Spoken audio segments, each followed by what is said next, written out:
जब उस पैनल को एक बार रोटेट करते हैं तो वो छोटा वाला रिंग 2 बार, कैसे हम आपको समझाते हैं। मान लीजिए कि उसका सरकमफ्रेंस बड़े वाले का 70 सेंटीमीटर है और छोटे वाले का 30 सेंटीमीटर है। जाहिर सी बात है जो हवा की मदद से चलती हैं, उसमें एक गियर सिस्टम भी होता है जो उसके स्पीड को कंट्रोल करता है।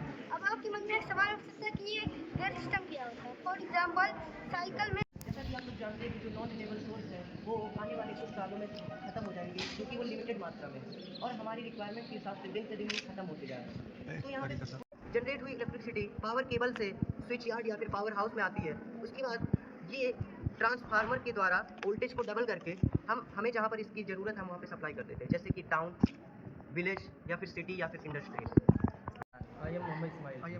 Okay. The objective of our model is to understand what acid rain is and how it affects the environment. Also to raise awareness among the people.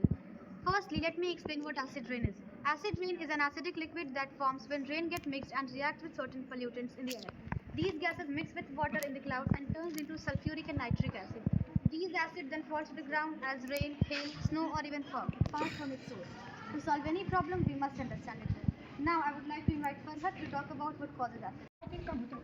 Smart city pollution इसलिए कम होता है क्योंकि हम smart city में solar panel की energy use करते हैं, जिससे पॉल्यूशन बहुत ज़्यादा कम होता है। Thank you. Now next topic इश्का will explain. Thank you sir.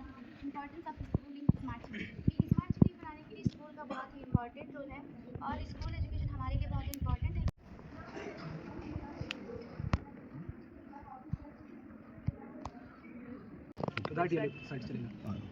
Okay. बड़ी गाड़ी से सर बारिश को ड्रिल करेगा और कपड़ों को ऑटोमेटिकली सटर यूज हो जाएगा। ये मानसून के तौर पर काफ़ी बच्चे और कपड़ों को भिगो नहीं सकता है। Now will work.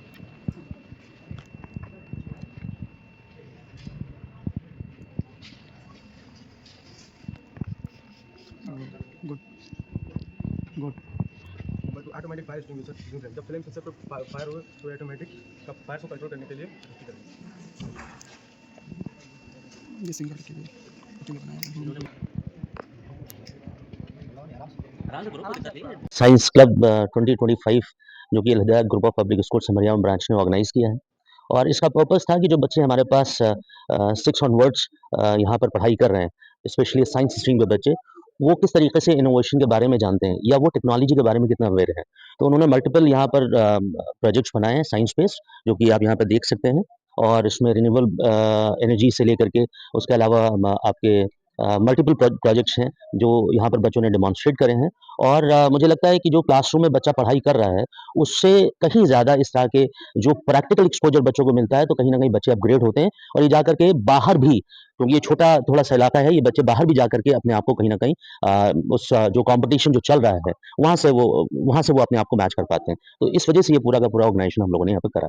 सर आज हमारा जो पहला कंपटीशन है वो साइंस क्लब के नाम से, जिसमें बच्चों ने साइंस बेस्ड मॉडल्स बनाए हैं, उसका रिप्रेजेंटेशन हुआ है और इसमें हम लोग पोजीशन 3 लेने वाले हैं, बेस्ट मॉडल्स में निकालेंगे। उसके बाद कल हमारा कंपटीशन होगा इंग्लिश को लेकर के कि बच्चा जो हमारा यहाँ पर है वो इंग्लिश में किस तरीके से कम्युनिकेट कर सकता है, क्योंकि ये भी एक बहुत इंपॉर्टेंट लैंग्वेज है, इंटरनेशनल लैंग्वेज है। तो उसका कंपटीशन कल होगा और 26 में इन बच्चों का फेलिसिटेशन प्रोग्राम, अवार्ड सेरेमनी और उसी के साथ छोटे बच्चों ने कुछ कल्चरल एक्टिविटीज़ पे बेस्ड प्रोग्राम्स भी तैयार करे हैं। तो उसका जो है पूरा का पूरा शो जो होगा वो आपको 26 को देखने को मिलेगा सर।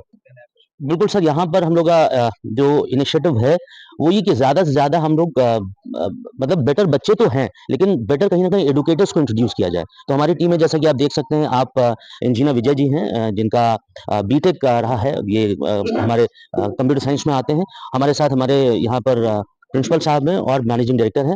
हम लोग की पूरी कोशिश है कि ज़्यादा से ज़्यादा हम यहाँ पर अच्छी टीम एडुकेटर्स की ला करके बच्चों को इस तरह से एडुकेट करें, इस तरह से उनको ट्रेन करें ताकि वो जब बाहर की दुनिया में जाएं तो अपने आप को जो है वो लेसर ना पाए। यहाँ पर इंटरैक्टिव पैनल्स के थ्रू कह सकते हैं कि वन साइडेड कॉन्वर्सेशन ना, इसको डुअल साइडेड कॉन्वर्सेशन पर हम लोग क्लास लेके जाने वाले हैं और ये भी बहुत जल्दी हम लोग लैब्स यहाँ पर बनाने वाले हैं। इसी के साथ साथ अभी एक्सपेंशन में हम लोगों ने यहाँ पर लैब और लाइब्रेरी दोनों को यहाँ पे बनाया है, अगर आप चाहें तो आप उसको भी विजिट कर सकते हैं। तो इस तरह से लगातार हम लोग उस पर वर्कआउट करें। बहुत ही जल्दी हम लोग कॉम्पिटेटिव क्लासेस को भी शुरू करेंगे अल हिदाया पब्लिक स्कूल के कैंपस में और उम्मीद है कि इस तरह की चीज़ों में आप लगातार हमको सपोर्ट करते रहेंगे।